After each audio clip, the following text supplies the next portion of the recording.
Muito bem, pessoal. Aula de número 6 de Fundações e Tecnologias da Construção. E nós vamos continuar falando hoje sobre fundações rasas, a segunda parte disso daí, tá? Lembrando que eu já comentei com vocês, mas eu vou repetir aqui para ficar gravado na nossa aula, né? O que eu considero uma fundação rasa, tá?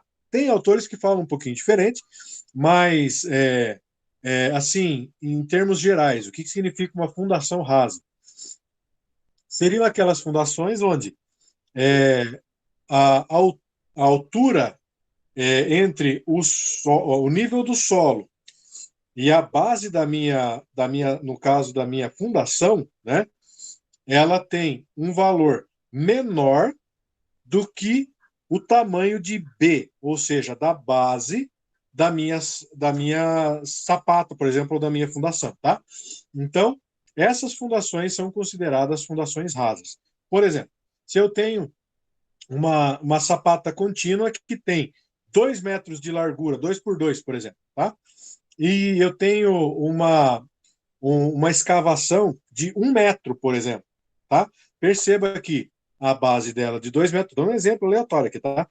A base dela, que tem 2 metros, é maior do que a escavação que foi feita para acomodar a base da sapata de 1 metro. Portanto, ela é uma fundação rasa, tá? Bom, então, já começando a nossa aula de hoje, que eu considero que está bem interessante, tá? É, as equações um, 2 e 3, que estão aqui, 1, 2 e 3, eu numerei para ficar mais fácil, que foram vistas na nossa aula passada, que está lá já gravado no YouTube, lá na aula anterior, né? Que é a aula de Fundações Rasas um ou só Fundações Rasas, não lembro, mas é a primeira aula disso aqui. Essa aqui é Fundações Rasas 2, né? é, dão a capacidade de carga final.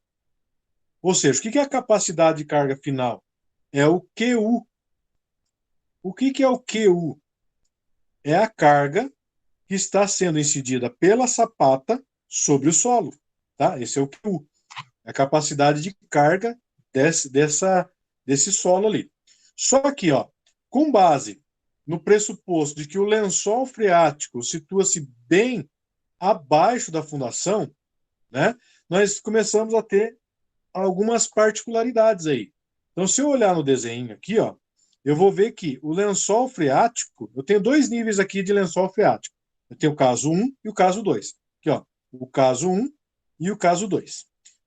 Ó, se o lençol freático está próximo da fundação, algumas modificações das equações de capacidade de carga serão necessárias.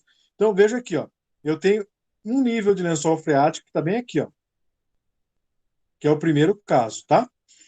E eu tenho um segundo caso, num segundo terreno diferente, onde o lençol freático está abaixo, aqui, ó, abaixo da fundação. Então são dois casos diferentes, né? Bom, no caso 1, se o lençol freático está localizado de modo que o D1, que é esta distância aqui, ó, essa distância aqui, ó, entre o nível do solo e o lençol freático, né?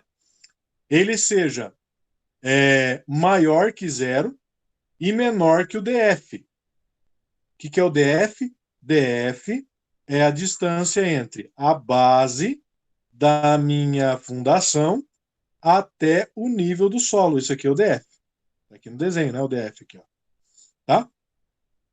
O fator Q, nas equações da capacidade de suporte, assume a forma Q é igual a sobrecarga efetiva, ou seja, D1 gama, mais D2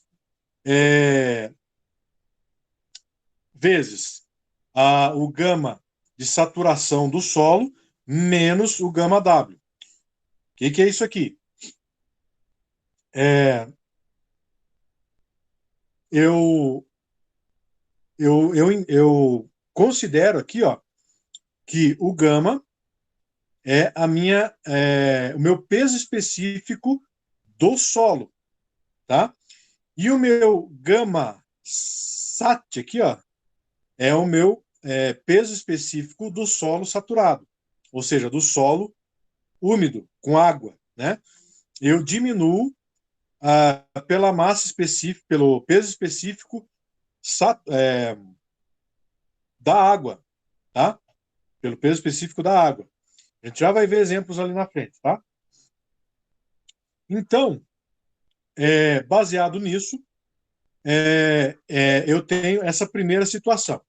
Mas o caso 2, para um lençol freático que está localizado de modo que o D, que é essa distância aqui, ó, entre a base da minha fundação e o lençol freático, ele é maior que zero e menor do que a base, né, o tamanho da base da minha fundação. Então, o Q vai ser gama vezes DF, que é o peso específico do solo, vezes a distância DF ali, que é do nível do solo até a base da sapata, tá? Nesse caso, o fator gama no último termo das equações de capacidade de suporte deve ser substituído pelo fator, esse fator aqui, ó, tá? O gama linha ali, tá? Então, as modificações anteriores são fundamentais no pressuposto de que não existe uma força de percolação no solo, ou seja, a água não sobe, o lençol freático ele está lá embaixo mesmo, né? Tá? E não vai atrapalhar ali minha fundação, né? Bom, caso 3. Quando o lençol freático está localizado de modo que D é maior que B, ou igual, né? Ou seja, a distância da base do lençol freático até, ou melhor, da base da sapata, da base da fundação até o nível do lençol freático, ele é maior ou igual à largura da minha sapata, né? Tá. A água não terá qualquer efeito sobre a capacidade final de carga, ou seja, a gente considera que está tudo ok, pode construir a sapata desse jeito, né? Bom, equação de capacidade de carga geral. As equações de capacidade de carga geral, 1, 2 e 3, que é aquelas que a gente viu lá atrás, são apenas para fundações contínuas, tá? Quadradas e circulares. Elas não abordam o caso das fundações retangulares, onde o BL é diferente, né? O B e o L são diferentes lá. Não é quadrada a fundação, né?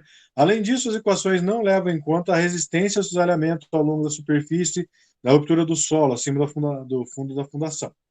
Então, são casos específicos aqui. A porção da superfície da ruptura marcada com G, I e HJ, que é aqui, né? Cadê aqui, ó? Aqui, ó, HJ, aqui, e o GI aqui. Além disso, a carga da fundação pode ser inclinada.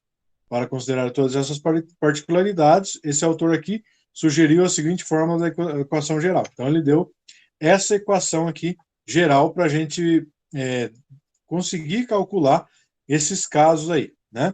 Então, eu tenho aqui, ó, o C' é a coesão do solo, o Q é a tensão efetiva no nível da parte inferior da fundação, né? O gama é o peso específico do solo, o B é a largura da fundação, e daí vem os fatores, né? Fatores de forma, de profundidade, de inclinação de carga e de capacidade de suporte. Ah, professor, mas onde é que eu acho tudo isso aí? Veja que a equação aqui, ó, a equação 7, opa, a equação 7 aqui, ó, ela é bem grandona, né? A gente vai usar ela hoje. Onde é que eu acho esses fatores? A Carmen lá que nós já vemos. As equações para determinar diversos fatores da equação 7 são descritas resumidamente nas seções a seguir. Observe que a equação original para a capacidade de carga final é derivada apenas para casos de tensão plana, isso é, para fundações contínuas, que é o que a gente está estudando aqui, né? Os fatores de forma, profundidade e inclinação da carga são fatores empíricos com base em dados experimentais. Então já foi feito, né? Os fatores que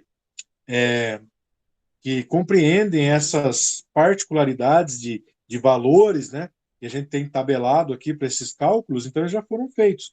Então, não precisa a gente calcular tudo de novo, então a gente só usa os valores que já foram tabelados para a gente. É importante reconhecer que, no caso do carregamento inclinado de uma fundação, a equação 7 fornece o componente vertical. Então, vamos ver aqui mais especificamente algumas coisas. A natureza básica da superfície de ruptura do solo, sugerida por Terzaghi, que é o autor que a gente está estudando aqui, né? Agora parece ter sido corroborada por estudos laboratoriais. Então, o que ele fez de cálculo foi feito, foram feitos os testes em laboratório e deu certo, né? É, pelo VESIC aqui, ó. No entanto, o ângulo alfa mostrado na figura está mais perto de 45 graus mais φ dividido por 2 do que somente o φ, né? Aqui, ó. Isso aqui que ele está falando, esse ângulo aqui, né? Se essa mudança for aceita, os valores de NC, NQ e NG, não é NG aqui não, é N gama, tá? Para determinado ângulo de atrito do solo, também mudarão os dados da tabela com alfa 45 mais φ dividido por 2. Então, nota-se que a gente tem o NQ dessa forma, e a gente tem o NC com essa equação, a equação 8 e 9, só que a equação 9 para NC foi originalmente derivada desse autor, e a equação 8 para NQ foi representada por esse outro autor. Então já tem outro autor também que fez essa outra equação aqui, e eu só estou passando por elas, tá? Porque a gente já tem tabelado tudo isso aqui, entendeu? Então agora, da onde vieram todas essas equações aí, tá? Então a tabela a seguir mostra o quê? A variação dos fatores anteriores da capacidade de carga com ângulo de atrito do solo. Então, aqui agora, nós vamos utilizar essa tabela aqui com a angulação com os fatores de capacidade de suporte do solo, tá? Então, eu tenho aqui, diferente daquela outra tabela que a gente utilizou lá atrás, aquela tabela era do Terzaghi. Agora, aqui nós temos a tabela com outro autor, outros autores, entendeu? Então, eu tenho os valores de φ, que são os ângulos, né? De 0 até 25 aqui, e de 26 até 50 do outro lado, são os valores de φ, e daí eu tenho os valores de NC, aqui está aqui, de NQ, aqui e aqui, e de N gama, aqui e aqui, tá? Então, dependendo do que eu for precisar ali, eu recorro a essa tabela pela angulação que eu tenho e eu consigo já ter os valores que eu preciso tabelados já, tá? Então, agora, vamos ver os fatores aqui, ó, o fator de forma, profundidade e inclinação. Então, eu tenho essa tabela aqui que eu já postei para vocês, deixa eu ver aqui, deixa eu pegar ela aqui para vocês. Eu coloquei as duas, inclusive, ó. Aí. Esta tá aqui, ó. Ó, essa tabela aqui, ó, eu já postei lá para vocês, tá? A tabela de fatores de capacidade de suporte. E nós temos esta outra tabela aqui, ó, tá? Que aqui ficou bem pequenininho, mas no slide aqui a gente já vai ver tudo isso daqui, ó, que eu coloquei já lá para vocês, está disponível para vocês baixarem, tá? Então, aqui, ó, por exemplo, a forma, eu utilizo essas equações aqui, ó, para eu achar o FCS, o FQS e o F gama S, que são valores que eu vou precisar utilizar naquela equação zona grandona lá que nós vimos ali atrás, tá? A referência é De Beer, tá? São os autores que fizeram essas considerações para a gente. Agora, com relação à profundidade. Então, quando o DF dividido por B é menor que 1 e para o ângulo igual a zero, eu tenho esses valores aqui. E eu tenho outros valores aqui para o ângulo maior do que zero, quando já tem ângulo de atrito, né? Então, eu tenho aqui, ó, FCD, FQD e FYD. Quando o DF dividido por B é maior que 1, para φ igual a zero, tem esses outros valores, e assim por diante, tá? E por fim, aqui o valor de inclinação, que eu tenho o FCI, o FQI e o FYD, tá? Quando o ângulo beta, aqui é a inclinação da carga sobre a fundação em relação à vertical. Então, são os valores, as equações que já estão ali de acordo com a situação que eu tenho, né? Então, para isso, vamos ver dois exemplos aqui agora, tá? O primeiro exemplo é o seguinte: uma fundação quadrada de 1 por 1 em planta, foi projetada assim, né? O solo suporta a fundação, o solo que suporta a fundação tem um ângulo de atrito de 20 graus, tá? Então é um solo um pouquinho mais firme do que aquele que a gente viu, que o ângulo é de 20 graus, tá? E coesão C de 20 quilonewtons por metro quadrado. Ah, professor, como é que eu vou encontrar esses valores aí lá no campo, na prática? Só por teste, né? Teste de solo, tá? Aí tem que fazer uma sondagem do solo para ter esses valores aí. O peso específico do solo, gama, é de 16 quilonewtons por metro cúbico. Determine a carga total admissível da fundação com fator de segurança 3. Então, o que é para fazer aqui? Eu vou achar a carga máxima que essa fundação pode suportar com essas características e esse solo aqui, tá? Suponha que a profundidade da fundação DF é 1 metro. Então, eu tenho a profundidade, né? Do nível do solo até a base da minha fundação vai ter que ser escavado 1 metro só, tá? E que a ruptura geral por cisalhamento geral ocorre no solo. Então, resolva o problema utilizando a equação 7. Qual que é a equação 7? Vamos voltar lá para ver. Professor, qual será que é a equação 7, né? Olha aqui a equação 7. Deixa eu apagar aqui, ó. É essa grandona aqui, ó. É essa equação zona aqui. A gente tem que utilizar a tabela e tem que utilizar todos os fatores lá. A gente tem que usar as duas tabelas lá, né? A tabela de equações e a tabela de fatores lá, tá? Tudo bem. Então, vamos lá. Opa, passei. Então, aqui, ó. A equação 7, tá? Então, já avançando, eu já recortei a tabela aqui para colocar no exemplo, tá? Aquela tabelona enorme lá. Essa aqui, ó. Essa aqui, ó. Eu já recortei aqui. Ele falou ali 20 graus, né? Então tá aqui, ó, 20 graus. Eu vou considerar isso aqui, ó. Tá? Esses valores aqui, ó. Então, NC vale 14,83, NQ 6,40 e N gama é 5,39, tá? Eu já recortei ele. E coloquei aqui e destaquei para vocês, ó, com 20 graus, tá? Então, repetir a equação 7 aqui para vocês, que é a equação que o exercício pediu para a gente utilizar. E agora vamos às considerações. Uma vez que a carga vertical FCI, FQI e F gama I é igual a 1, que são esses valores aqui, ó, FCI, FQI e F gama I. O exercício já deu isso aqui, que é igual a 1, né? Com base na tabela de fatores, nós achamos que para 20 graus, o NC vale 14,83, está aqui, ó, 14,83, o NQ 6,40 e o N gama 5,39, está aqui, ó. Então, eu já matei aqui, ó, o NC também, o NQ e o N gama. Devagarinho eu já estou matando ali várias coisinhas ali, beleza? Então, com essa primeira tabela, eu já matei várias coisas da equação, né? Só que faltou coisa ali, né? Faltou o FCS, faltou um monte de coisa. Como é que eu faço agora para calcular?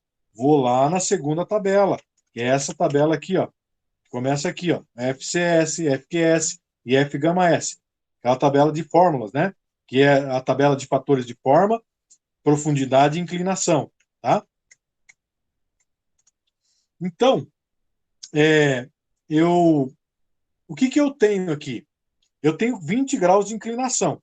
Então, isso significa que a minha, o meu, é, a, o meu φ, ele é maior que zero, né? Então, eu volto aqui, ó, e vou ver aqui, puxa vida, e agora? Qual delas que eu vou usar, né? Veja aqui, ó, para φ igual a zero aqui, ó, tá vendo?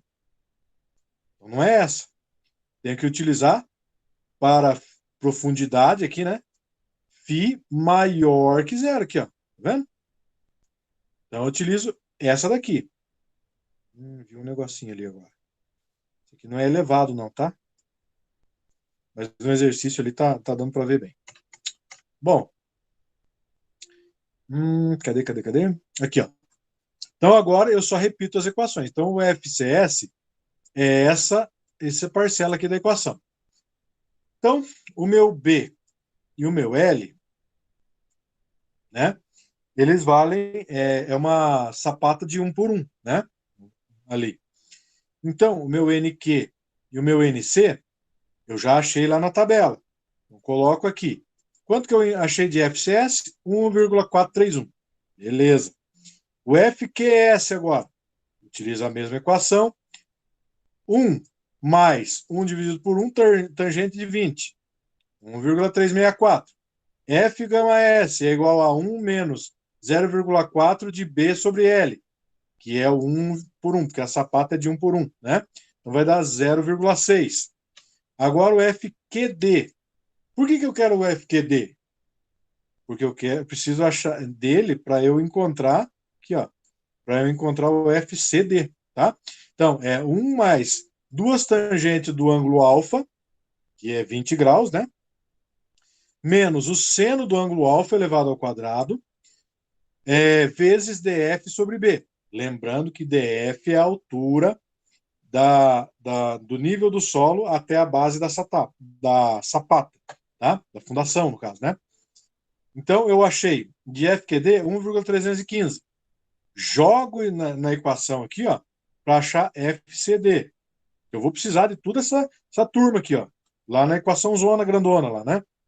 Então, no final de tudo, eu achei 1,373. E o FYD, ó que beleza. A própria tabelona lá já me disse que ele vale 1. Então não preciso nem calcular nada, né? Beleza. Agora, eu começo a jogar todos esses valores na minha equação de QU. Jogo toda essa turma, ó. O C, o exercício D, vale 20. O NC vale 14,83 pela tabela. O FCS, eu achei, ele vale 1,431. O FCD, 1,3 parará. O FCI vale 1, que o exercício deu lá, né? Então, jogo tudo na tabela, na equação, e faço a continha, né? Ou seja, achei meu QU. Meu QU vale 792,3 kilonewtons por metro quadrado, tá? Ou seja, o que é o QU?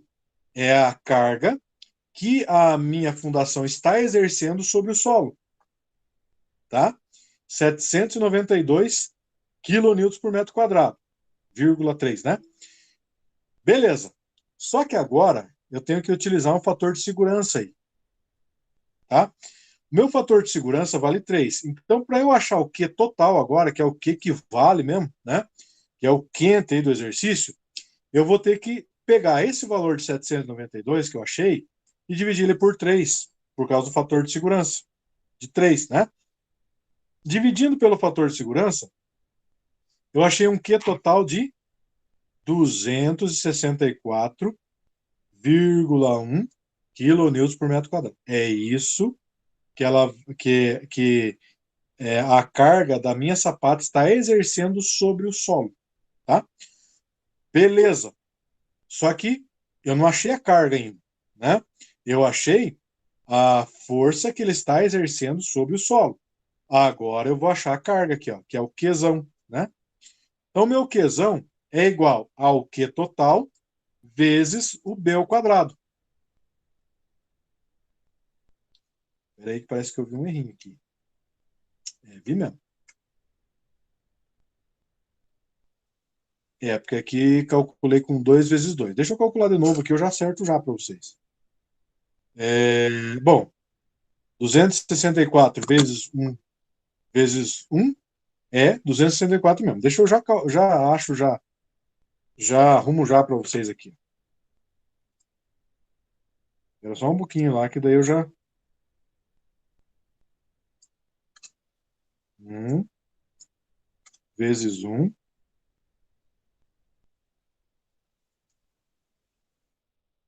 Viu só como é que é a coisa? A gente pode achar um errinho aí ao vivo, né?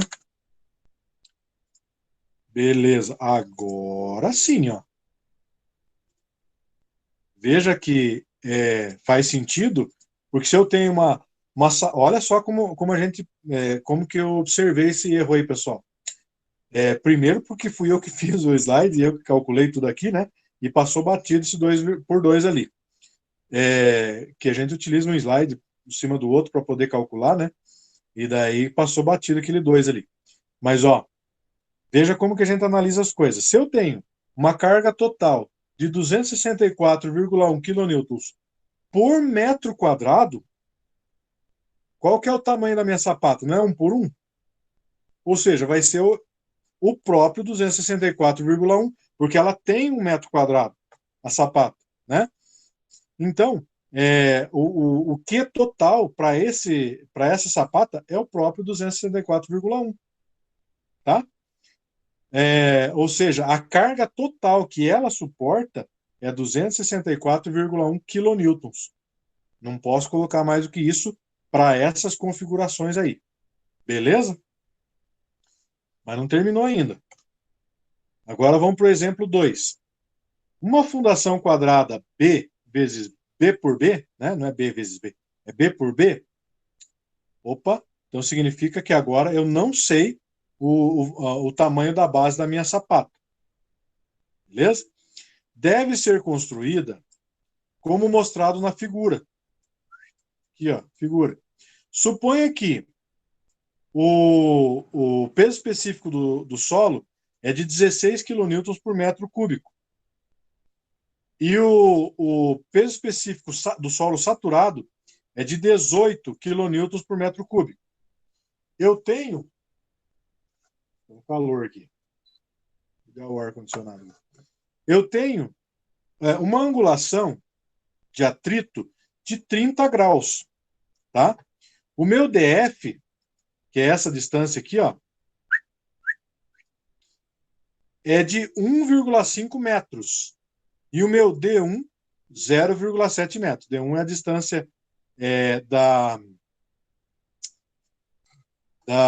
do nível do solo até o lençol freático, né? A carga total admissível, Q total, já considerando o fator de segurança, é de 700 quilonewtons. O que é para eu fazer? Determinar o tamanho da fundação. Então pense agora que você tem lá na prática, na tua profissão de engenheiro lá, você tem todos esses valores, né? E você vai projetar, você vai dimensionar o tamanho da sapata, tá? Então você sabe que o solo saturado tem 18 kN por metro cúbico, porque foi feito sondagem. Você sabe que ele tem 16 kN por metro cúbico. Você sabe que o ângulo de atrito é de 30 graus, tá? Você sabe que você vai fazer uma escavação de 1,5 m, tá? Para essa sapata. E você sabe o nível do lençol freático, que é 70 centímetros. Bem raso, né? É exercício, né, pessoal? E você sabe a carga que você tem, porque você calculou, tá?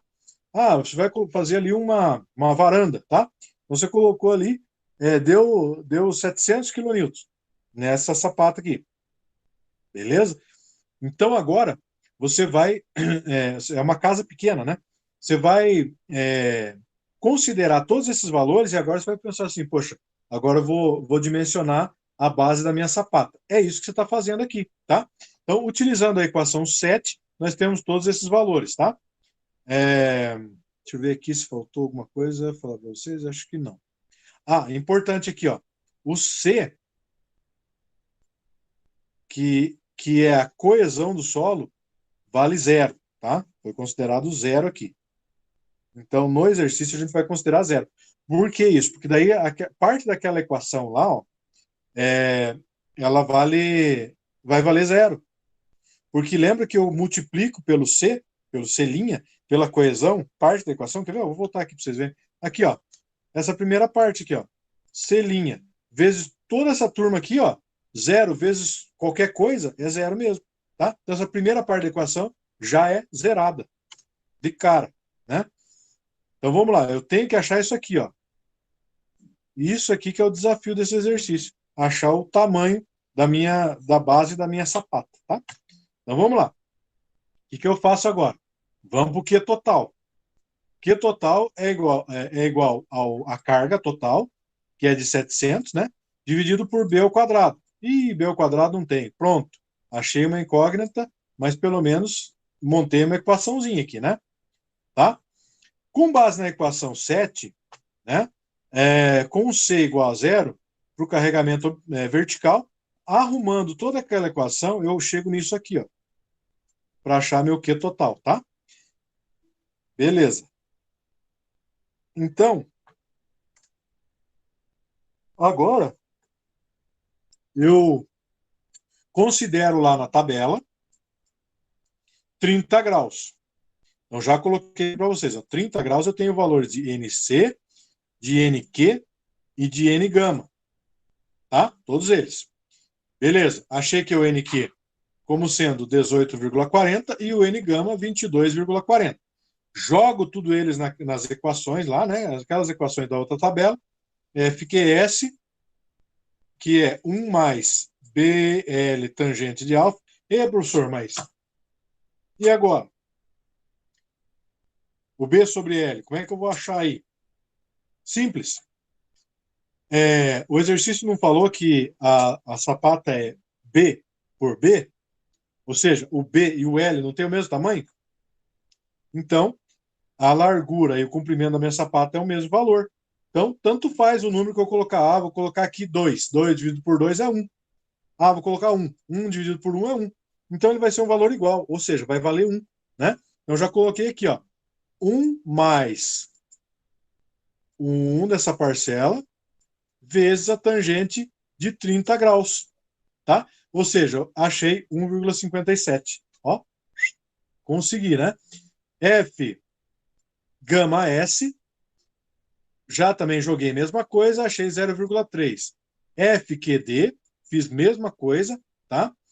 Levando em consideração toda lá a tangente dos 30 graus, o DF que vale 1,5, né? Joguei aqui e achei esta parcelinha aqui, ó.